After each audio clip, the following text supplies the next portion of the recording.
buen día, ¿cómo están? ¿Cómo andan? Buen día, ¿Qué Nico. tal? Buen día, ¿cómo va? ¿Todo bien? Lunes feriado. Para los que ya deben estar preguntándose, gritando, ¿dónde está Navarro? Mañana vuelve. Vuelve Mañana Navarro. vuelve, ya está bien de salud, está recuperado. Mañana, primer día hábil de la semana, estará aquí con nosotros. Así que nos bancarán durante una mañana más haciéndole el aguante. Hay mil cosas para charlar. Vamos a tener ahora en unos minutos una entrevista muy interesante. Pero quería que comentáramos un poco algo que fue tema de discusión en este fin de semana en varios medios, a través de distintas ópticas, pero que es que después de estar toda la primera semana, después de las PASO, preguntándonos por qué pasó lo que pasó, nos empezamos a preguntar el para qué. Es decir, ya no quién se siente representado por Milei, sino a quién representa verdaderamente. Y ahí aparecen dos figuras que creo que son cruciales para entender esa pregunta. Una es Victoria Villarruel, su candidata a vice, y cada vez más se preguntan hasta qué punto no es la que tiene verdaderamente la manija, y más allá de las dos baldosas de la economía teórica, que es lo único que le interesa a Milei. La vimos la semana pasada en la entrevista en TN, que cada vez que le preguntaban algo que no tenía que ver con economía, ella entraba y marcaba. Y el otro es Mauricio Macri, que ya a esta altura del partido, diría casi abiertamente, está trabajando para la campaña de Milei con el mismo o más ahínco con el que está trabajando para la campaña de la que era su candidata en la interna de su propio partido. Porque recordemos que no es que ganó la reta y entonces Macri dice, bueno, no, ganó Bullrich, que era la que él apoyaba. Y aún así, ya hay gente del entorno de Macri armando equipos para Milei, hay gente del entorno de Macri recaudando para Milei, incluso las mismas personas que hace 3 semanas recaudaban para Bullrich, ahora lo hacen para Milei. Ya habla abiertamente tanto Milei como Macri del vínculo entre ellos, del rol que le gustaría tener. Bueno, está claro que Milei, que no se esperaba tener el resultado que tuvo, se empieza a imaginar como alguien que puede estar al frente de un gobierno, y a la hora de ver cómo se arma ese gobierno, porque un gobierno más que el presidente son las segundas líneas, las terceras líneas, ministros, secretarios, subsecretarios, directores, golpea las puertas de dos viejos conocidos: el macrismo y esa mezcla de iglesia, partido militar y demás, que sostiene todavía una lectura de los 70 muy distinta a lo que fueron estos 40 años de consenso. Yo diría incompatible con lo que fueron estos 40 años de consenso. No sé si ustedes ven lo mismo. No, sí, aparte, lo que comentábamos hace un rato, ¿no? Juntás militares, iglesia, porque también es los sectores, ¿no? De católico. Bueno, Opus Dei. Sí, está hablando en general, aparte él como de todas las religiones. Él tiene buen vínculo con los evangelistas, tiene buen vínculo con un sector del judaísmo, buen vínculo con un sector de la iglesia. Le va a dar el Opus Dei el Ministerio de Educación, Salud, Trabajo y Desarrollo Social, Claro. sin ir más lejos. Y después juntás empresarios con Macri y Poder Judicial. Porque Macri, ¿qué te da también? Jueces, ¿no? Camarista, Corte Suprema. O sea, estás juntando militares, iglesia, justicia, empresarios. O sea, si hay algo que es casta en la Argentina, es eso. Y a eso sumarle a los Chicago Boys diseñándole la economía. Digo, es un combo que ya vimos acá. Sí, sí. Es un combo que ya vimos cómo funcionaba. O sea que le preguntaron el fin de semana, hicieron una entrevista a Milei, que era su líder, el líder que admiraba, y dijo Ronald Reagan. Tenés que tener un político argentino que diga mi ídolo es Ronald Reagan. Bueno, por lo menos ya no dice Thatcher. Claro. Antes decía Thatcher. No, por eso. Y después le preguntaron a Bullrich lo mismo, y ella dijo Winston Churchill. Se lo preguntaron a Massa, y Massa estuvo un poco más pica, dijo, bueno, qué sé yo, Perón. Claro. ¿No? Porque de última puede decir Messi, qué sé yo. Pero decir Algo Ronald más Reagan. cerca, claro. Algo en castellano. Ronald Sí. Reagan, que es prácticamente, bueno, es el Reagan y Thatcher son claramente la fundación de un proceso económico que tuvo que ver con el consenso de Washington, ¿no? De los Chicago Boys, todo eso que ha sido un desastre, es la reducción del Estado, el Estado mínimo, y liberar a las fuerzas del mercado, bueno, toda la sanata que habitualmente hacen, con reconversiones muy severas, ¿no? En materia de distribución regresiva en las sociedades y con tendales de exclusión. Por eso dice que no va a sacar los planes, yo creo, Milei. Entre otras cosas porque los planes en general no son una idea para darle derechos a la gente, sino para que la gente no desate revueltas, digo, por hambre. Están en los planes económicos del Fondo Monetario Internacional, digamos, son los principales promotores de la política asistencialista. Así que bueno, es lógico, digamos, que Milei piense en eso. Es como un retoque al programa original, pero retoque al fin que hace que este tipo de políticas se puedan llevar adelante y se puedan prometer como viables también, ¿no? Sí, también es cierto que en el caso de ella, que hace tiempo que hay quienes venimos viendo más qué mueve ella que qué mueve él, digo, porque está menos expuesto, efectivamente. Estoy negada a nombrarlos, pero bueno, sería la candidata vice del antiderechos, digamos, en el intento de bajarles un poco la circulación del nombre. Pero sí, efectivamente Victoria Villarroel viene de hace más tiempo, viene con un armado más decididamente hacia este camino, si se quiere. No es como Milei un producto de la comunicación masiva o un chiste que quedó, sino que efectivamente viene en otro circuito. Y sí es cierto que representa explícitamente una parte de nuestra historia que claramente no tenía el espacio que tiene ahora en estos 40 años de democracia y que es contradictorio con eso de manera absolutamente explícita, con un autoritarismo que llega con los votos, lo cual también es algo que es característico de este tiempo y en otro momento no lo era, digo, que eso se explicite y sin embargo pueda ser una plataforma electoral. En otros momentos era más solapado. Me parece que hay algo de eso también.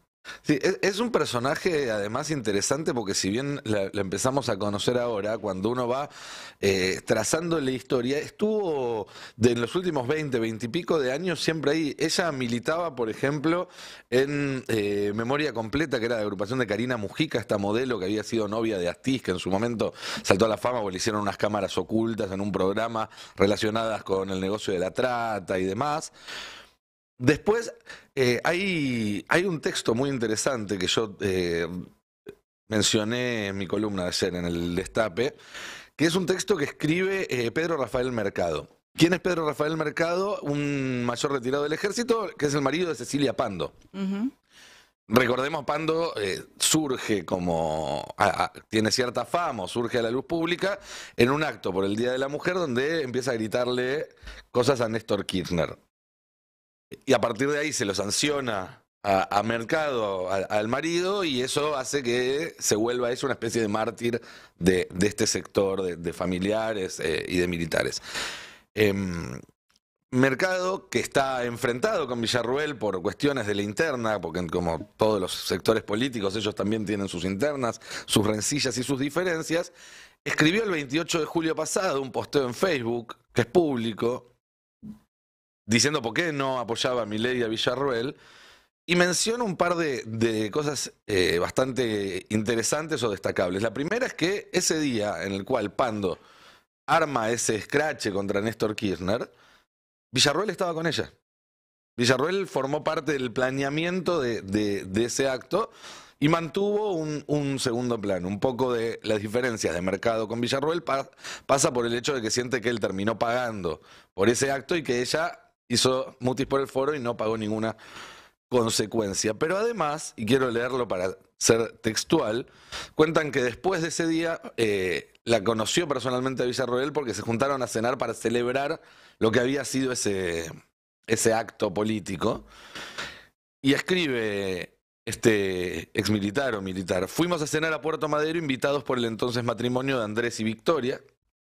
El agasajo surgía por la oportunidad que mi señora había interrumpido un discurso de Néstor Kirchner. Cecilia no fue sola a esa presentación, su compañera de aventura fue precisamente la actual diputada libertaria. Y esta parte que a mí me heló la sangre. Debo confesar, escribe el marido de Cecilia Pando, para entender desde dónde estamos, que en esa cena por primera vez me sentí parado a la izquierda de mis acompañantes. Siempre acusado de facho, el tono de las conversaciones de esa noche me colocaba un poco más a la izquierda de la pareja que nos había invitado. No sé si se entiende. Villarroel hacía quedar como un progresista a Cecilia Pando y al marido. Bueno, Cecilia Pando que ha dicho que básicamente está de acuerdo con el robo de bebés en la Sí. dictadura, digo, para poner un poco de contenido a qué es estar a la izquierda de algo, ¿no? Así en este es. caso. Y el otro dato que da es que con otra agrupación que tuvo Villarruel en su momento, que era Jóvenes por la Verdad, organizaba visitas al departamento de Jorge Rafael Videla cuando Videla estaba detenido en su domicilio, tenía prisión El Cabildo domiciliaria. 500.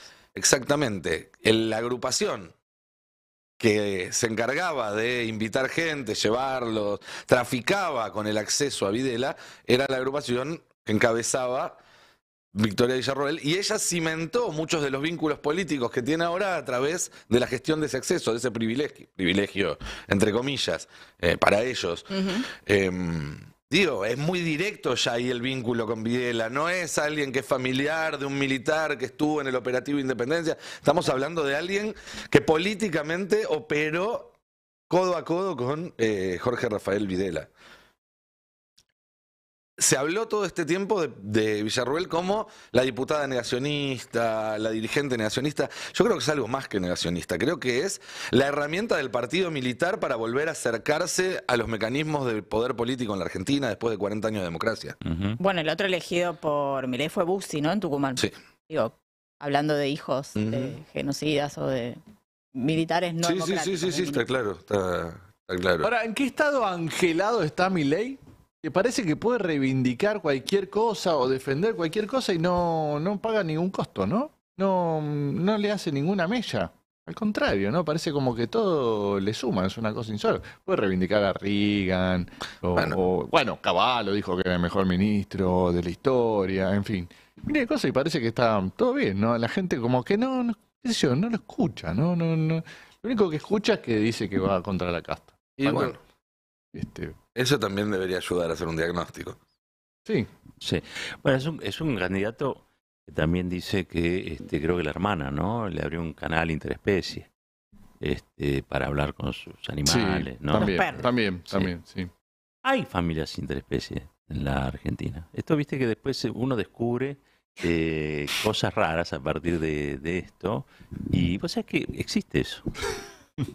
Gente que convive con mascotas y las mascotas son parte de la familia. Conciben a la mascota como parte de la familia. Claro. Pero de sentar la mesa, ¿entendés? Digo, y Milei, según esto, ha sido... Y todo eso suena descabellado. Si está angelado, sí, anda a saber. Yo creo que la porción que lo secunda todavía es minoritaria. Está mucho más sobre representado, digamos, mediáticamente que lo que efectivamente sucedió. Si bien ganó, hay que decirlo, ganó. No hay duda. Pero no sacó el 54% de los votos. Sigue siendo alguien con una cantidad de votos, un caudal importante. Ya estamos ahora hablando de lo fenomenológico, digamos, ¿no? Alrededor del personaje. Estuve leyendo un libro el fin de semana de González, el loco. Sí. Muy interesante. Sí, es Lo muy, recomiendo. muy interesante. Vamos a hacer una nota ahora para seguir hablando, pero desde otra arista de este asunto. Estamos en comunicación con el ministro de Salud de la provincia de Buenos Aires, Nicolás Kreplak, con el que queremos consultarle toda la parte de lo que propone Milei justamente para el área de salud, porque se habla de estos vouchers o ticket canasta, como dijo Massa el otro día. Pero quizás no hay una idea muy cabal de lo que eso significaría. Nico, muy buen día, ¿cómo estás? Acá toda la mesa del Pase en el Destape y la audiencia escuchándote. ¿Qué tal? Buen día, ¿cómo están? Bien, muy bien. Bueno, en primer lugar, quería justamente consultarte por esto. ¿De qué se trata exactamente lo que propone Milei y por qué considerás que no es una buena idea o que no es practicable? Bueno, primero, lo que propone Milei y lo que propone Burrich es exactamente lo mismo. Bien, Esto es un buen dato. interesante. Sí, porque lo que pasa es que Milei, aún, por ahí nos sorprende, es como más frontal y grotesco para hacer ciertos planteos, pero es muy parecido. No sé, realmente es un planteo que no es nuevo para nada, que se hizo hace muchísimo tiempo, en una versión como más paupérrima desde el punto de vista técnico y más exagerada de sus implicancias, que significa, hoy nosotros tenemos un sistema que es mixto, tiene muchas partes, el sistema de salud en nuestro país. Hay una parte que está a cargo de las obras sociales, que tiene una lógica de subsidio a la demanda, es decir, uno tiene un carnet y va y lo busca en un sanatorio y el sanatorio factura en función del carnet de su obra social o prepago, como tenga cada uno, y un porcentaje muy grande de la población, cerca del 40%, y lo atendemos a un poco más del 55% de la población, solamente se atiende en el sector público que tiene un subsidio a la oferta. Es decir, nosotros como Estado le pagamos un sueldo a los trabajadores, abrimos el hospital está bien, se atiende y se atienda ahí adentro. Lo que plantea mi ley es, y Burrich es lo mismo, Burrich lo planteó por la vía dijo del seguro, lo intentó hacer Macri cuando trató de poner un programa que llamó CUS, no lo pudo llevar adelante porque tiene esas implicancias que voy a tratar de explicar ahora. Se hizo en otros países del mundo como en Colombia, en Chile, después de que lo derrocan a Allende se hace, que es parte de lo que ahora generó también todo el cambio político en Chile y en Colombia también, es intentar resolver el desastre del sistema de salud. ¿Qué es lo que intentan hacer entonces? Es dejar de subsidiar la oferta, dejar de poner dinero en el sistema de salud y que cada uno, cuando va y utiliza el servicio mejore. Con la idea de que va a haber una competencia, que hay un mercado de la salud. Lo cierto es que el mercado de salud no existe, no es un mercado real. Supongamos que uno vive en una ciudad donde el único hospital que hay es el hospital público. Eso pasa en más del 50% de las ciudades de la provincia de Buenos Aires. Solo hay un hospital público. Si no ponemos el dinero para pagar el hospital, por la escala de la población se fundan. Fue lo que pasó en Colombia. Se cerraron muchísimos hospitales y centros de salud pequeños porque no le da la escala para facturar lo suficiente como para sobrevivir. Se concentró en las grandes ciudades el sistema de salud. Bueno, es un primer punto. Se va a desfinanciar gran parte del sistema de salud, sobre todo en los lugares más pobres o más alejados. Segundo punto, solo están pensando en la salud de manera asistencial, así como si la salud fuera solamente hospitales que atienden personas enfermas, y nos estamos olvidando de toda la prevención, la promoción, el armado de redes, la articulación, el seguimiento. Hoy sabemos que las enfermedades más complejas son las enfermedades que necesitan atención por mucho tiempo, no es la guardia. Por ejemplo, hipertensión, diabetes, cáncer. Necesitan redes asistenciales, con lo cual tiene que haber un sistema que vaya coordinando servicios de salud. Cuando uno solamente está subsidiando la demanda, solo lo que se hace es como una especie de vender prestaciones. Todas las redes de servicios de salud pierden potencia y se achican y se caen. Y lo que se le agrega muy fuerte, que plantea, y tiene dos partes. Si yo tuviera solamente un carnet de obra social del Estado, pero fuera ilimitado, hoy yo voy al hospital y me atiendo de manera ilimitada, con sus demoras o no, pero yo no tengo un límite de cuántas veces me puedo atender en un hospital. Lo que sucedió en algunos países que se intentó pensar de esta manera es que aumenta mucho el gasto en salud.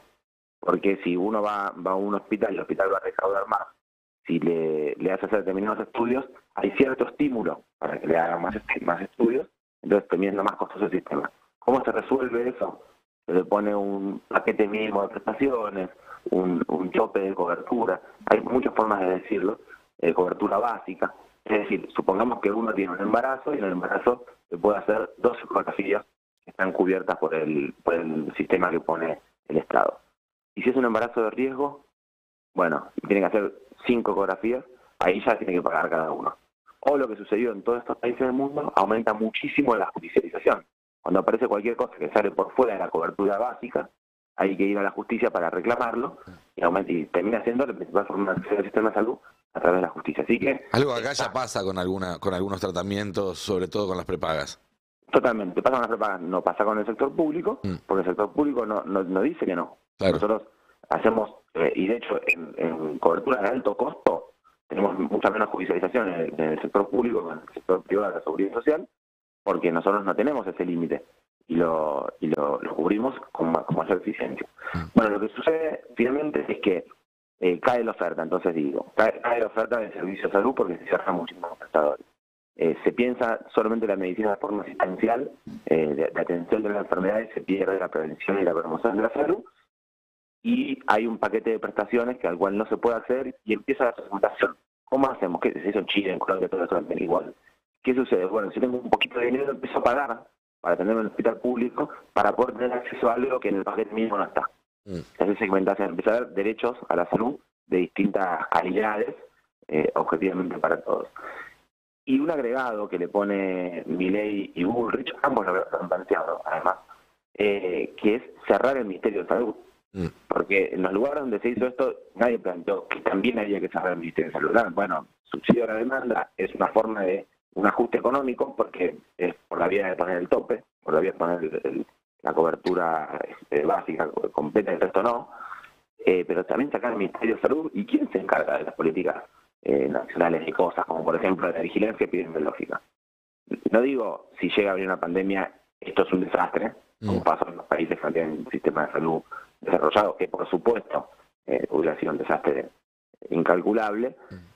Y que quiero decir de vuelta, es decir, el desarrollo del desempeño de Argentina, tanto en la pandemia como en la vacunación de la pandemia, es de los mejores del mundo. Porque después dicen falló, es mentira. Eso es un relato mediático que realizaron, pero la verdad que no. Fue uno de los mejores del mundo en la Argentina. Bueno, no tenemos para algo tan grave como una epidemia, pero no solo para eso. ¿Cómo se piensa la formación de médicos o de médicas o de recursos humanos en salud? ¿Quién piensa la estrategia? ¿Cuántos hacen falta? Si uno tiene un sistema de salud que piense la globalidad y desarrolle estrategias, eso no va a estar. ¿Cómo hacer campañas de prevención globales como, por ejemplo, la vacunación? Y entonces te va a faltar diagnóstico de VIH, tratamiento de VIH, vacunas en los chicos. Este trabajo que hacemos nosotros de ir a vacunar a las escuelas, cómo se factura a través de la vía de los vouchers o los ¿quién pagaría por eso? Bueno, finalmente, si no hay Ministerio de Salud, se permitiría uno de los derechos principales que tenemos en nuestro pueblo. Te hago una consulta, porque la semana pasada se venía discutiendo también un tema similar respecto a la educación, y hubo un dato que permitió bajarlo a tierra, que fue cuando salió un funcionario de la Universidad de San Juan a contar que cualquier familia que tenga a su chico en la Universidad de San Juan tendría que empezar a pagar unos 2 millones de pesos por año para mantenerlo en la educación. Y eso permitió que muchos pudieran entender qué significaba esto. ¿Hay algún dato similar en la salud que se pueda utilizar para bajar a tierra este proyecto? No sé, Sí. cuánto insume en términos de tratamientos médicos, de controles y demás, un niño en sus primeros años de vida, o una persona que tiene alguna enfermedad habitual o que sufre un accidente automovilístico. ¿Hay alguna manera de bajar a números y a cosas concretas esto? Sí, depende muchísimo también de cómo piensen que van a aplicar el sistema de la CUS, del seguro, de los vouchers. Algo tienen que están planteando que va a cubrir el Estado, no es una reposición absoluta, eso no queda muy claro. Pero en números uno dice, bueno, muy rápido, muy simple, ¿cuánto salen las vacunas del primer año de vida de los pibes? 600.000 pesos a plata de la semana pasada. 600.000 pesos salen las vacunas que se tiene que dar cualquier persona que nace en la Argentina en su primer año de vida. En su primer año, 1 millón el de los 11 años, por ejemplo. Pero bueno, eso es un dato que por supuesto nadie tiene y nadie podría pagar las vacunas. Lo que sucede con la salud es que es impagable. Y esa es la experiencia de todos los países del mundo que no tienen un sistema de salud que cubra la atención a la población. Uno puede pensar en que se puede pagarse la consulta si va una vez al pediatra o al clínico. No puede pagar, nadie puede pagar la atención si se enferma de verdad. Sí, 3 Nadie días de puede. internación hoy en día pueden ser más de lo que gana una persona en varios meses. Totalmente. Depende si la internación es solamente cama, pero si tiene que hacer una cirugía no es lo que gana cualquiera. Lo que ganamos cualquiera en un año. Sí, claro. La única forma de financiar la salud es que se financie entre todos. El que no usa la salud financia el que la tiene que usar. La solidaridad del sistema de salud es la única forma. En todo el mundo es igual. Pensemos que cualquier cosa que pueda suceder, un accidente, en Estados Unidos sucede que tiene un sistema privatizado, una potencia económica gigante, que Argentina está lejísimos de serlo. Hay 50 millones de personas que no tienen atención al sistema de salud porque no tienen seguro, y entonces si tienen que atenderse le cobran hasta la atención de guardia. Esa gente no tiene atención de ninguna índole. Y en Sudamérica, lamentablemente, y voy a decirlo con el mayor de los cuidados y respetos posibles, hay países que no tienen sistema de salud con atención universal como Argentina, que nosotros vemos que vienen a atenderse a nuestro país muchas veces. No la mayor parte de la población, pero algunos vienen a veces cuando no pueden atenderse. Para mí esto, por supuesto, habla muy bien de nosotros, pero yo no quiero tener un país en donde si nos pasa algo tengamos que tratar de ir a Brasil o a otro lado que nos puedan atender. Me parece que hay que pensar seriamente lo que tenemos como país. Nico, ¿cómo estás? Acá Carla Pelliza te saluda. ¿Qué tal, Carla? Vos mencionabas recién el tema de las vacunas y el otro día me acordaba, ¿no? También de cómo durante la gestión de Cambiemos y el gobierno de Mauricio Macri volvimos a tener casos propios de sarampión en la República Argentina, no importados.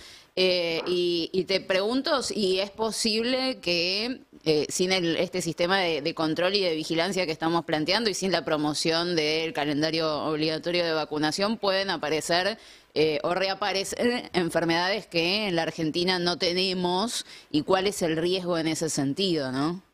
Sí, lo que pasó durante el gobierno de Macri fue calamitoso en materia de vacunas. De hecho, hay un documento, que ya es un histórico, donde se juntaron todos los responsables de vacunas de todas las provincias y firmaron una nota diciéndole al Ministerio de Salud de Macri que se haga cargo de la vacunación porque estaban faltando vacunas. Eso sucedió con la firma de muchos responsables de vacunas de provincias que gobernaban el macrismo, por ejemplo, en Ciudad de Buenos Aires. ¿Qué pasó? Faltaba vacuna para la triple viral, que es la que previene sarampión, y tuvimos el mayor brote de sarampión desde que comienza la estrategia de erradicación en el año 2000, sucedió en el 2019. Tuvimos faltante de vacuna antimeningocóxica, que es para evitar la meningitis. Faltó la vacuna para HPV para evitar el cáncer de cuello uterino a los 11 años, dejó de estar. Y la vacunación, como bien saben ustedes, después de toda la pandemia, ya todos han aprendido algo de vacunación. Es necesario que se cumpla un porcentaje de vacunación muy alto en la sociedad para evitar que circule la enfermedad entre todos. Esto se llama efecto rebaño. En las pandemias no se puede dar, pero que se da en general en las enfermedades para evitar epidemias. Y entonces cuando sucede esto, como pasaba en el macrismo, se pone en riesgo y aparecen enfermedades que deberían estar erradicadas. Si uno lo hace más extremo, como lo está planteando Bullrich ahora, acuérdense que tanto Macri como Bullrich han planteado lo mismo, pero más rápido y más fuerte, que es lo mismo que plantea Milei. Así que en cualquier caso, lo que nos sucedería es que va a faltar vacunación en la sociedad, va a faltar cobertura en los niños y las niñas, y van a reaparecer enfermedades abandonadas o enfermedades que hoy no desaparecen, pero que dejaron de ser una carga de atención de los hospitales, como por ejemplo las diarreas agudas, por la vacuna para evitar la diarrea viral, que antes era una de las cargas principales que colapsaba las guardias hospitales, va a volver a ser, porque los chicos dejan de la atención de esa vacuna. Así que la verdad que es un riesgo gigante. Y además a mí es una cosa que me molesta mucho desde lo social y cultural, es que dice no, porque la salud está muy mal. Y eso lo dice la gente que no usa la salud. Porque si bien siempre se pueden mejorar muchísimas cosas, y es lo que nos dedicamos nosotros, la mayor parte de la población que tiene un problema de salud se atiende. Se puede sentir que usted tenga mejor o peor, pero se atiende. Tiene los medicamentos, tiene las cirugías, tiene los profesionales. Y entonces, por un porcentaje mínimo de gente que no lo usa, pero prejuzga, el resto de la sociedad son miles y miles de atenciones diarias que hacemos en los hospitales de la provincia de Buenos Aires, que si llega a ganar cualquiera de estos dos, se van a ver severamente perjudicados y va a caer su capacidad de atención sin ninguna duda. Nicolás, buen día. Giselle Tepper te saluda. ¿Cómo estás? ¿Qué tal? Buen día. Te pregunto justamente, ¿no? Porque cualquiera de estos proyectos que también pueden tener incidencia en la provincia de Buenos Aires y recordar entonces cómo se encontraron ustedes el sistema de salud cuando termina la gestión de María Eugenia Vidal, que digo es el pasado que puede ser el futuro con cualquiera de estas gestiones. Sí, nosotros cuando llegamos habían pasado muchísimas cosas. Primero, el sueldo de los trabajadores había perdido casi 30%, 29% del salario.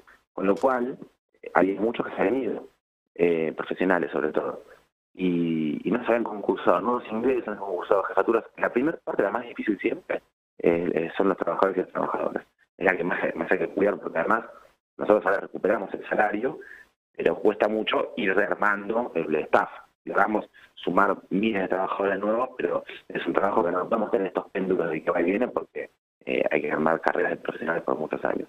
Había abandono de edilicio, de tecnología, tomógrafos, todas esas cosas rotas, faltaban insumos. El banco de drogas oncológicas, por ejemplo, que es la medicación para el cáncer, estaba vacío, no había más medicamentos. Además estaba la deuda de la última licitación que no se había pagado, así que teníamos que salir a pagar algo para poder comprar de vuelta, que ya no teníamos. Faltaba, no había prótesis para la gente, no había medicaciones oncológicas, faltaban profesionales, los hospitales en malas atenciones. Y yo digo, hay una cosa que es muy objetiva y gráfica. Había 5 hospitales que había dejado Cristina prácticamente terminados, que estaban abandonados, y que hoy están funcionando, y que la verdad que por ahí la gente no lo sabe, pero hay que ir a verlos, porque los hospitales públicos en la provincia de Buenos Aires son instituciones de mayor complejidad, calidad, más lindas, con mejor inversión de todo el sistema de salud, incluso superando al sector privado. los hospitales San Miguel de Matanza, el Favaloro, y hace algunas semanas empezó la apertura del Néstor Kirchner, pero también el Néstor Kirchner de Cuenca Alta, de Cañuelas, es un hospital espectacular, está funcionando, el Hospital Bicentenario de Echeverría. La verdad que son hospitales hermosos que hacen ya hoy tratamientos de alta complejidad y que están funcionando de una manera realmente que son muy esperanzadoras para todo el sistema de salud. Están cerrados, abandonados, muchos de ellos con el equipamiento comprado en la gestión de Cristina en un depósito, haciendo que se eche a perder, que quede ya viejo, que tuvimos que recuperar y poner en funcionamiento de vuelta. Se incorporaron a los trabajadores y hoy está funcionando. Nico, Sí, que te quería preguntar, ¿qué tal, Fernando Siveira? ¿Cómo estás? Buen día.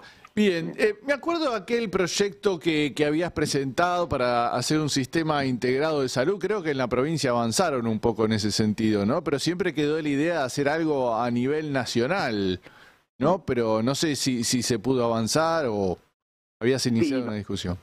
Bueno, en la provincia de Buenos Aires estamos avanzándolo, armamos un plan que se llama el Plan Quinquenal.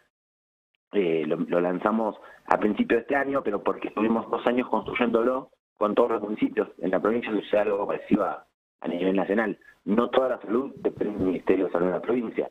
Están los municipios que tienen mucha responsabilidad en salud, así que hay que ponerse de acuerdo. Trabajamos durante más de 2 años en la elaboración de un plan a 5 años, que comenzó este año y tiene como objetivo armar una red de servicios de salud de la provincia que logra articular, si el hospital es municipal o provincial, o si es un sanatorio de una obra social, que vayamos articulando la oferta entre todos y que la población no tenga que si tiene obra social no se puede atender en un hospital, o si tiene o si es un municipio no puede ir a otro, que la población se vaya a atender donde sea más necesario y mejor, y que el Estado se ocupe de ir coordinando el financiamiento de esto. Y para esto hay muchas cosas que están pasando ya, por ejemplo, la digitalización del sistema de salud. Estamos avanzando fuertemente, ya tenemos 50 municipios que tienen, la provincia hay 135. Ya en 50 estamos implementando la historia clínica digital en todos los centros de salud y en los hospitales. La idea es que, mientras terminemos de ponerlo en toda la provincia, va a quedar que una persona se atiende en cualquier lugar y siempre tiene la misma historia clínica. Y eso nos permite, supongamos que hay un accidente, se sube una ambulancia, sabemos quién es, cuáles son sus antecedentes, o para lograr el seguimiento de enfermedades complejas, como yo decía hace un rato, las crónicas, la diabetes, la hipertensión, que puede ir de un lugar a otro, supongamos que va a haber un especialista en un lugar, un estudio en otro lado, y la historia clínica siempre es la misma, mejora mucho la calidad de la atención, pero lo que está también sucediendo ahora es que estamos logrando descentralizar al primer nivel, hasta los centros de salud cerca de la casa, cada uno. En esta gestión hicimos ya 145 centros de salud nuevos y ya tenemos como unos 20 más para inaugurar. Y en los centros de salud uno puede tener incluso a disposición de tecnología de los hospitales. Por ejemplo, uno va al centro de salud a atenderse y dice, bueno, ahora vamos a hacer una tomografía y le da el turno al centro de salud. Ya está pasando en varios municipios. El objetivo es que se vaya integrando de esta manera.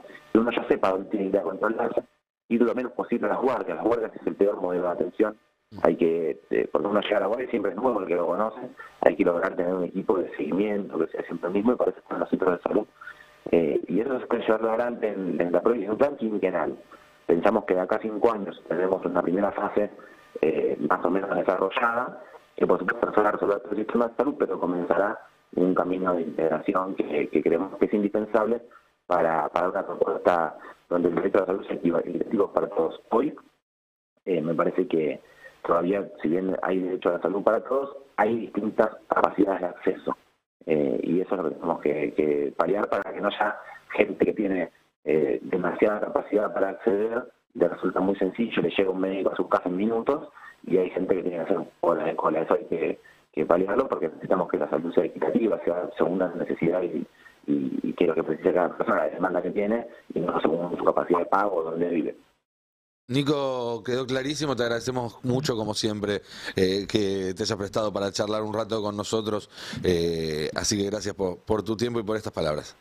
Bueno, no, muchas gracias a ustedes. Yo creo solo para terminar, digo que Dale. Me parece que el derecho a la salud, como el derecho a la educación, en Argentina son grandes conquistas muy complejas. Muy pocos países del mundo tienen el derecho a la salud como Argentina.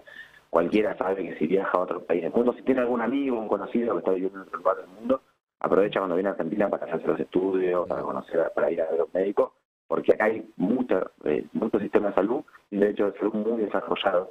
Y quizás esa forma de criticar las cosas que construimos en nuestro país tan livianamente, sin conocer de lo que se está hablando, ponen en riesgo conquistas históricas que para mí tienen que enorgullecernos, como, insisto, la salud y la educación. Bien, clarísimo. Muchas gracias. Un gran abrazo.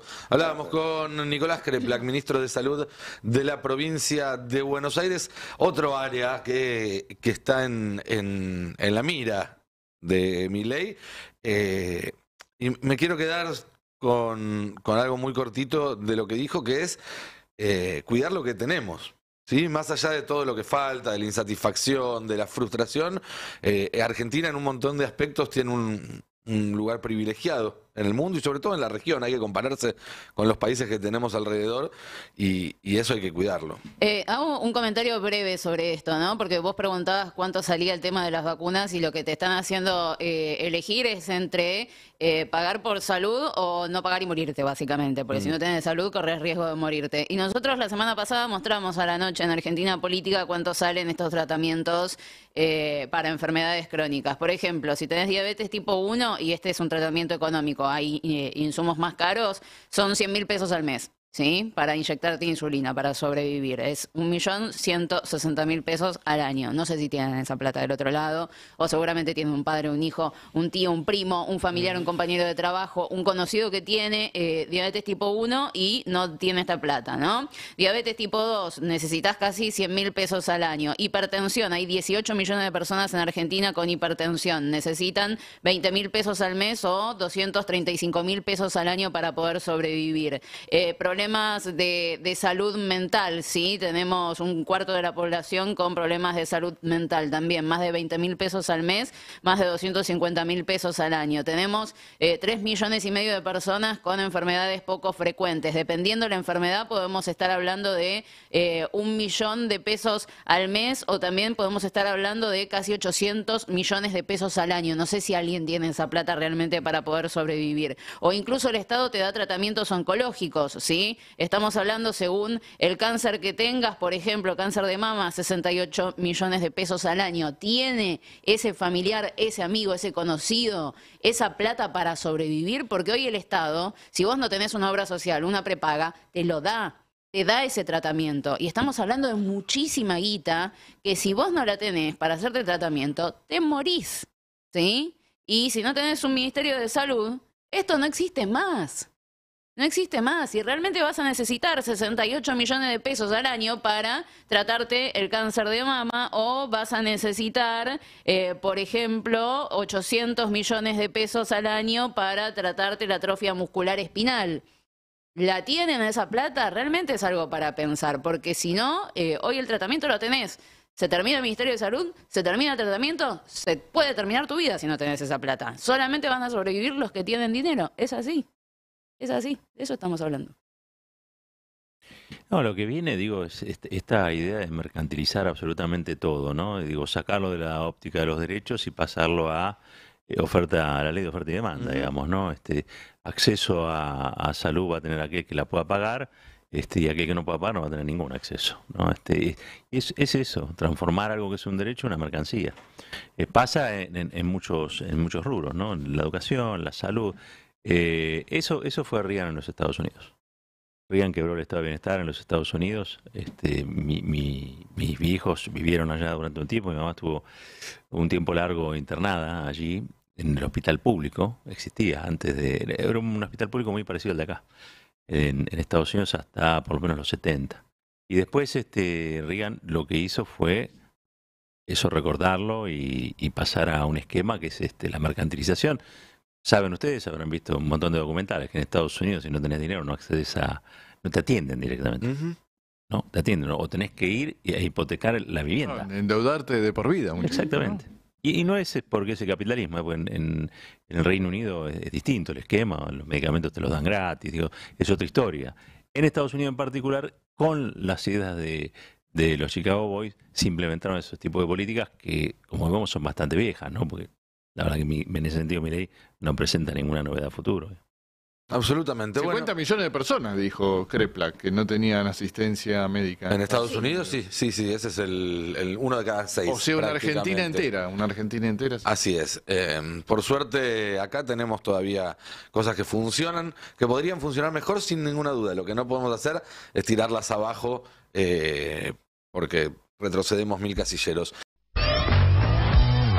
Un país unido por la radio.